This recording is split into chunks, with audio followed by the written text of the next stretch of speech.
என் மகளே, என் மகனே, கர்த்தராகிய நான் உங்களுக்கு இரக்கம் காட்டுவேன் என்று வாக்கு கொடுத்திருக்கிறேன் அல்லவா? அதுபோலவே உங்களுடைய சந்ததியிற்கும் இரக்கம் காட்டுவேன் என்று வாக்கு கொடுக்கிறேன். பின்னர் எதற்காக நீங்கள் கலங்கிக் கொண்டிருக்கிறீர்கள்?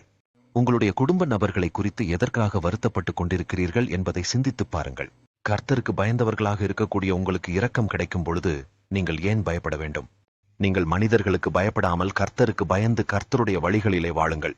நீங்கள் கர்த்தராகிய எனக்கு பயந்து வாழ்ந்தீர்கள் என்றால் குற்றமற்றவர்களாக வாழ்வீர்கள். மேலும் உங்களுடைய பாவ வாழ்க்கையிலிருந்து விடுதலை பெற்று வாழ்வீர்கள் என்று உங்களுக்கு சொல்லுகிறேன். என் மகளே, என் மகனே, நீங்கள் பாவத்திலிருந்து விலகி உங்களை கர்த்தரிடத்தில் ஒப்புக் கொடுத்து நீதிமான்களாக பரிசுத்தவான்களாக வாழுங்கள். கிறிஸ்தவ பிள்ளைகளாக வாழக்கூடிய உங்களின் வாழ்க்கையிலே உங்களுக்கு பாவத்தினை ஏற்படுத்த பொல்லாத பிசாசானவன் முயற்சி செய்வான்.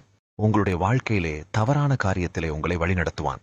அந்த மாதிரியான காலங்களில் நீங்கள் விசுவாசத்தோடு கர்த்தரை நோக்கி, கர்த்தரே, நான் உங்களை விசுவாசிக்கிறேன். நான் என்னை உங்களிடத்திலே ஒப்புக் கொடுத்து வாழ்கிறேன். நீங்கள் என்னை கவனித்துக் கொண்டிருக்கிற தேவன். கர்த்தாவே, நீங்கள் என்னுடன் இருப்பதற்காக உமக்கு ஸ்தோத்திரம். அப்படிப்பட்டவர்களுடைய குடும்பத்தினருக்கு கர்த்தராகிய நான் இரக்கம் கொடுப்பேன் என்று வாக்கு கொடுக்கிறேன்.